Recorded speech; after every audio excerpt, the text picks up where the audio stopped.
Welcome to Don't Be Shady, the podcast where we keep it real about love, dating, and relationships. No sugarcoating, no games, just the raw truth about red flags, boundaries, healing, and everything in between. So grab your tea, take a deep breath, and let's get into it, because around here, we don't do shady. Welcome to Don't Be Shady. I am your host, Priscilla, and this is episode 9. Now, last week, we talked a little bit about what's going to be on my show, who my audience is really targeting.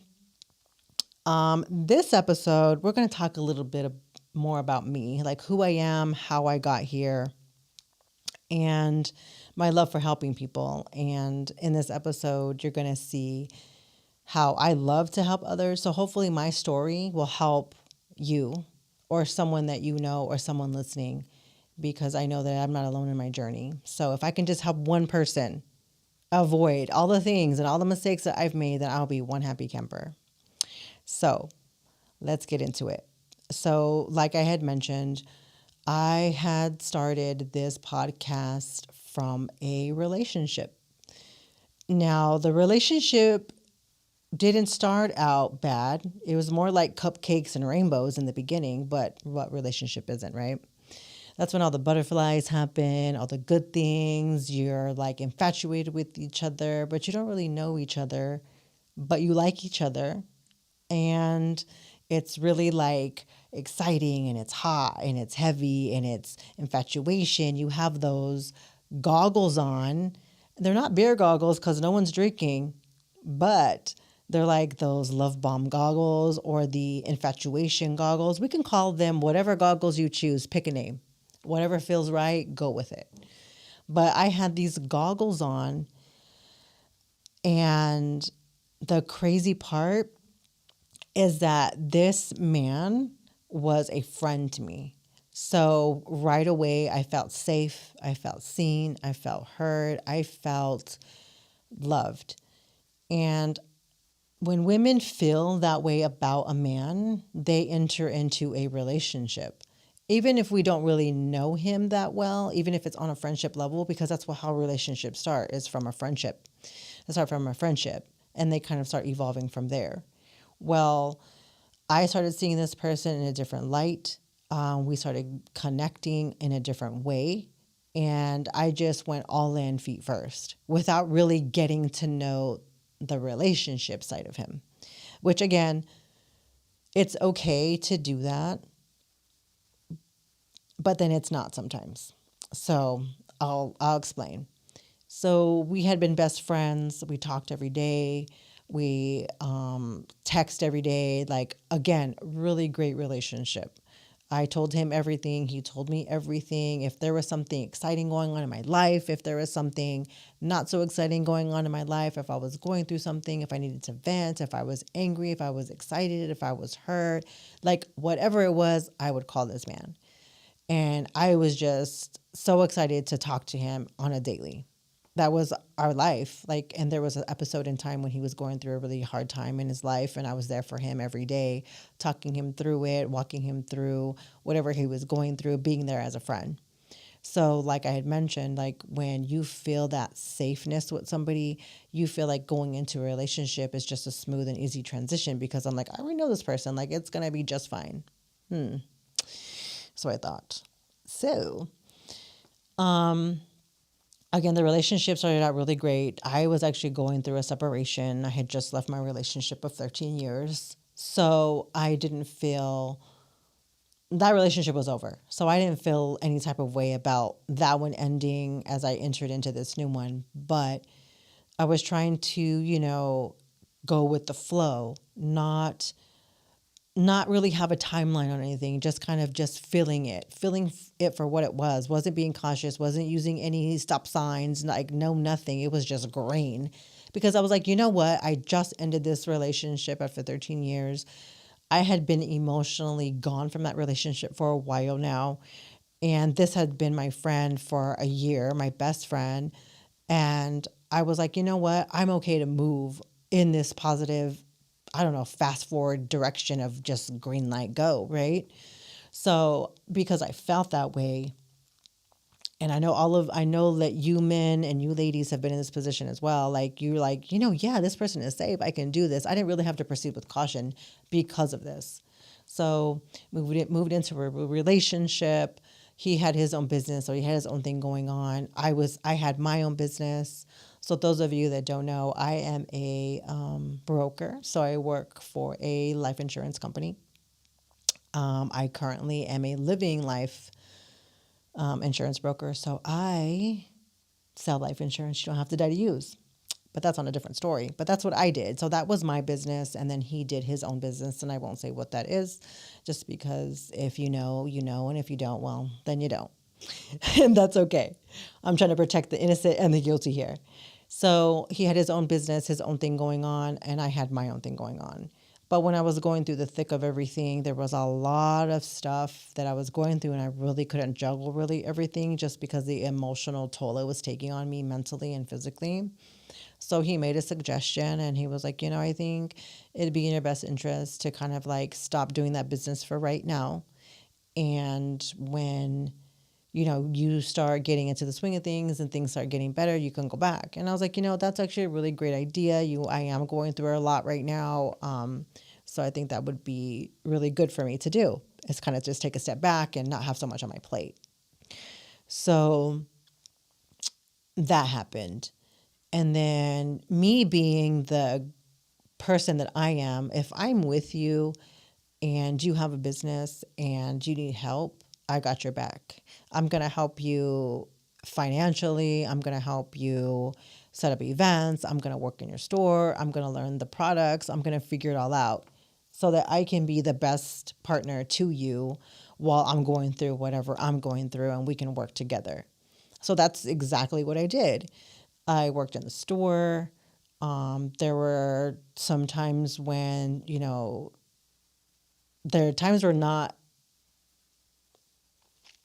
maybe there's a different word for it. Like in all businesses go through like seasons of like when business is really good and business isn't so good. So the funds aren't always there. And that's, again, understandable. So I would put product on the shelf. I did it more times than I can say. I would just put product on the shelves to keep customers being able to buy the product that they went in for. There were times when like a partner needed a day off, so I'd work the store on that day so that person could take the day off because they're working 7 days a week. So trying to find a balance in everything and trying to be there and be supportive. So I was there doing that during that part of it. And then also too, there was also, I wanted to get in shape. I wanted to, start eating healthy and all the things. So then, this person taught me how to read labels, what foods to eat, what not to eat, what was good for you, what's fake food, what's real food, all the ingredients, what this meant, what that meant. So I was able to learn. So I was learning, I was doing different things, hiking, working out every other day, doing errands. Like just life was completely different for me. It was pretty good. And then slowly the control kind of started happening. And again, like I'm a very like positive, outgoing person, but in this relationship, I was being broken down little by little and without me even realizing it.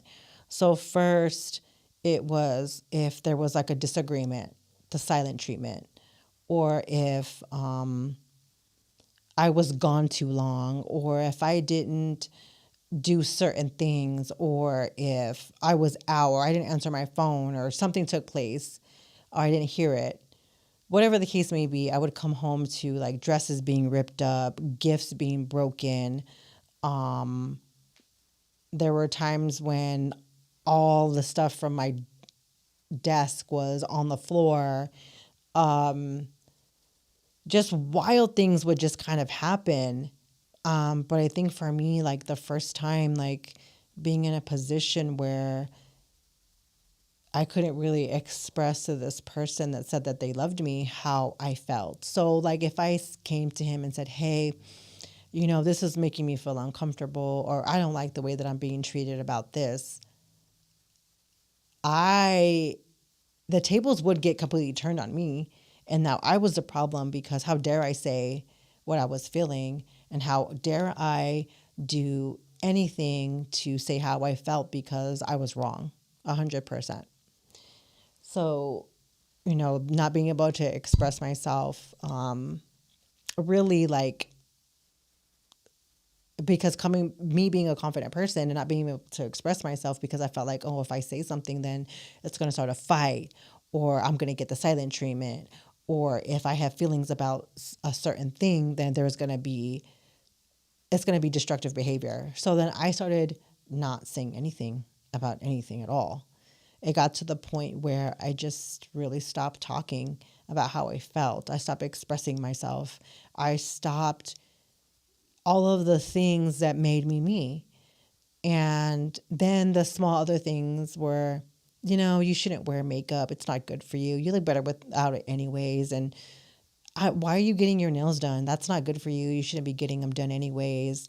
That's a waste of money. You don't need to do that. You could be spending your money on other things. And why are you dyeing your hair? You're just putting chemicals in your body. Like, that's not good for you. You shouldn't be dyeing your hair. So little small things kind of started happening. And I was like, okay, maybe you're right. Like, oh, how much do you spend on your hair? $200? Oh, that's $200 you could be spending on this, or that.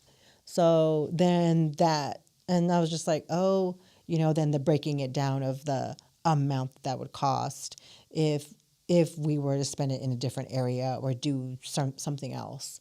So then I was like, okay, so then those things, and those are things I really enjoyed. If you're a female or even a male, you love getting a pedicure or your manicure or your nails done. Like, that makes you feel good. It makes you feel beautiful in your own way. Or even sitting at the salon for 2 to 4 hours. Oh my God, if I did that, that was a fight too, because why am I there so long? What is taking so long being at the salon? Just little things.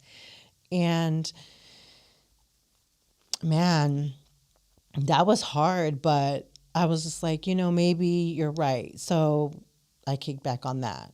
Or, you know, this person didn't celebrate holidays or birthdays or nothing. So then I wasn't even celebrated on my birthday. Like, there was no holidays that were ever like celebrated because that person didn't believe in it. So then therefore I really couldn't celebrate it in my home. I had to go to my mom's and celebrate there, and I had to let them know I'm not buying gifts for anybody because I'm not celebrating. My daughter did turn, I think, 7 in that relationship. So I was able to celebrate her birthday because I didn't allow that. Like, it's one thing for myself, but not for my child. She's a child and she doesn't understand that. So I didn't allow that. But after having that conversation, he agreed. So we went ahead and celebrated her birthday. But what I'm trying to get at is that, like, these little small, slow, subtle things that were being taken away from me without me really realizing it. And then, I wasn't allowed to eat certain foods. There wasn't allowed to be certain foods in the house. Like, he bought the food and he cooked it, which I'm grateful for. That's not an issue. But it had to be what he wanted to eat. It wanted to be how he wanted to prepare it. There was really no like, oh, what do you want to eat? And if I did make a suggestion, well, that's all it really was. It wasn't like that was going to be what it was going to be.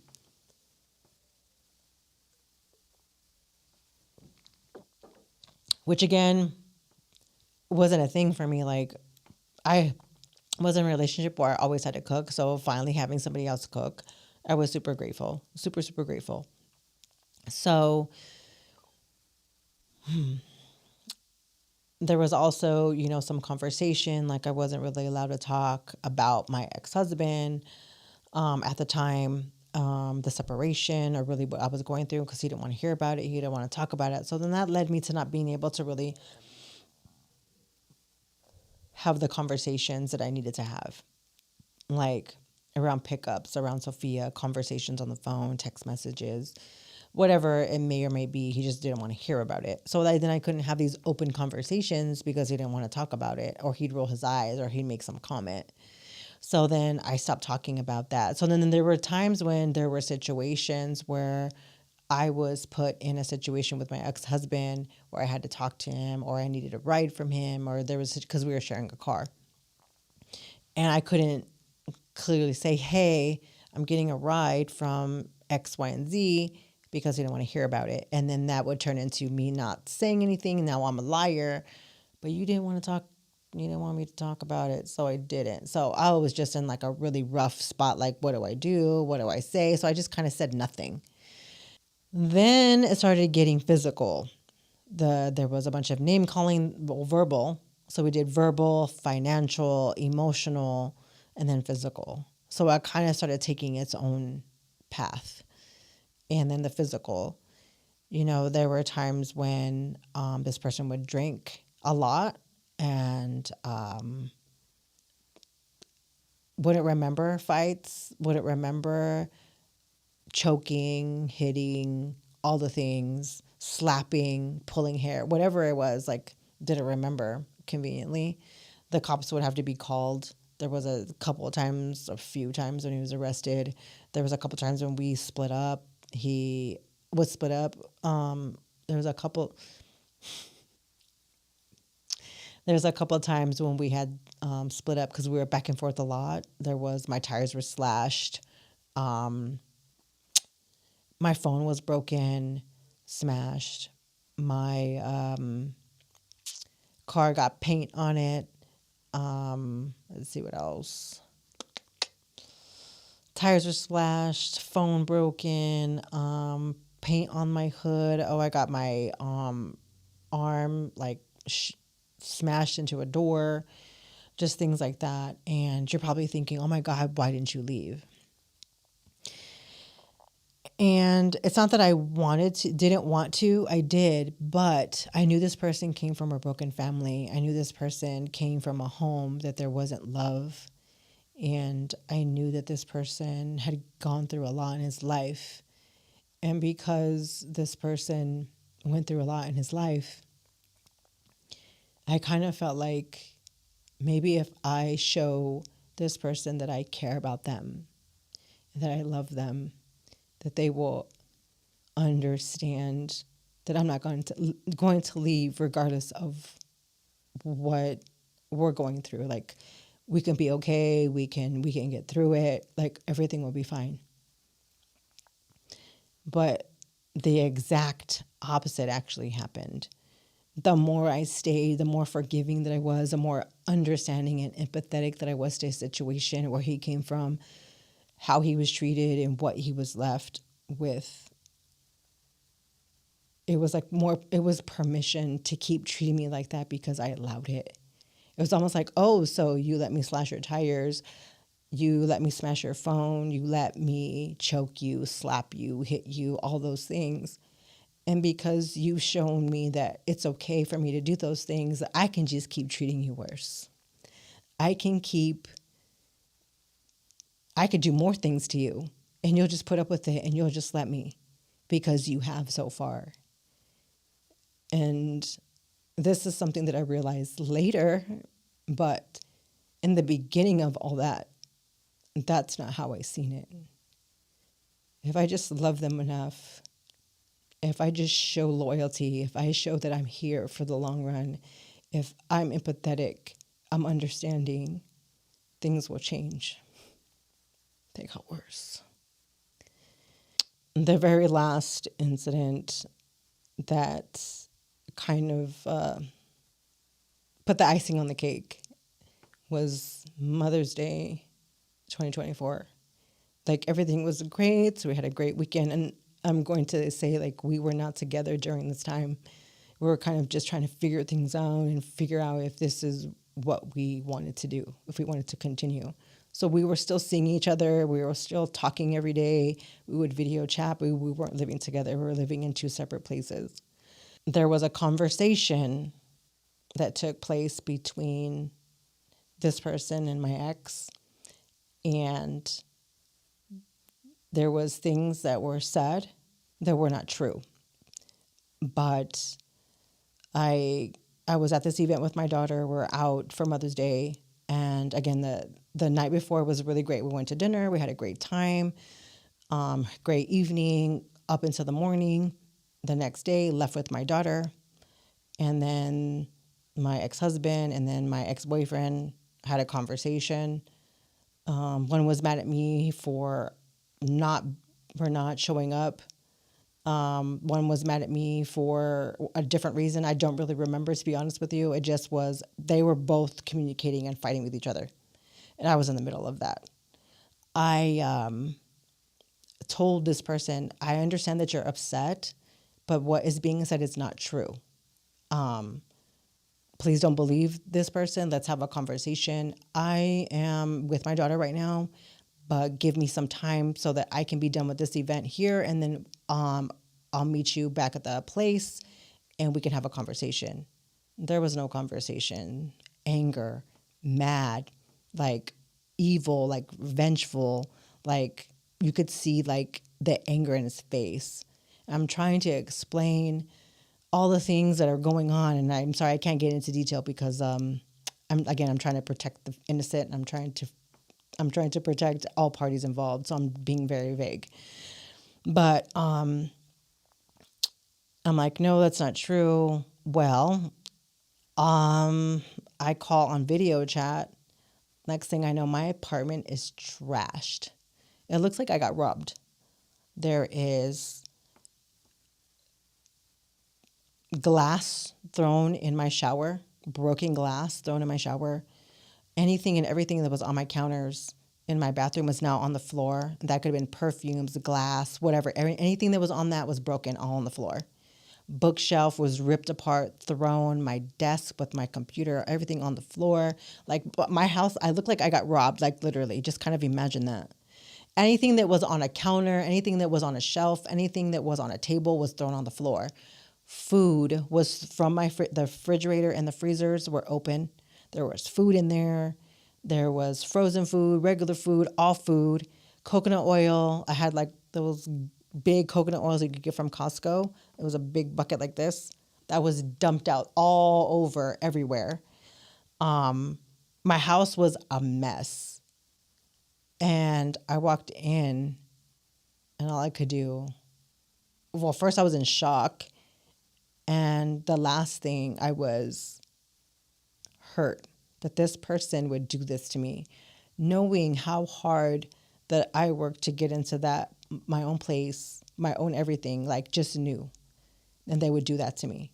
Knowing that I'm a single mom, like I don't have a gang of money to just laying around everything that I work for. It is what it is. When you're a single parent and you have one income, you understand what I'm talking about. I just don't have a bunch of money to go replace a bunch of food that was thrown away and all these things. So there's that. Then, my daughter still isn't there. I haven't, my ex is calling me about my daughter. And I'm just like, you know what? Drop her off at this point. I'm not leaving. I'm not doing anything. Like I was devastated. So, with me being devastated like that, I couldn't really like fathom what just happened. Like I was in complete shock. So my ex comes over and he's like, "What the heck just happened?" I'm like, "You happened. Is this what you wanted? Is this what you were after? Because if so, this is what you got. This is what happened. This is what you got. This is it. So I hope you're happy." And I was like, "I'm going to bed. I can't deal with this right now. Stay here with our daughter and you guys can do whatever you want to do. I'm closing the door. Don't bother me. You and her can do whatever. Sleep in the living room, go in her room. I don't care. I'm going to bed." So I left everything as is, didn't even care, didn't clean up a thing, and I went to sleep. The next day is when the fun started. So these two people are still arguing and fighting through social media at this point. And I had blocked this person. I had nothing to say. Like after that, there was nothing for me to say. Those actions were loud and clear. There was no more words for me at all. So I just left it as is. So the next day, again, those two were still arguing and fighting. My ex-husband is still at the house. We're talking. I'm finally starting to like clean up a little bit, put things away, because it's a mess. I don't even know where to start. So I'm starting to pick some stuff up and get things cleared out.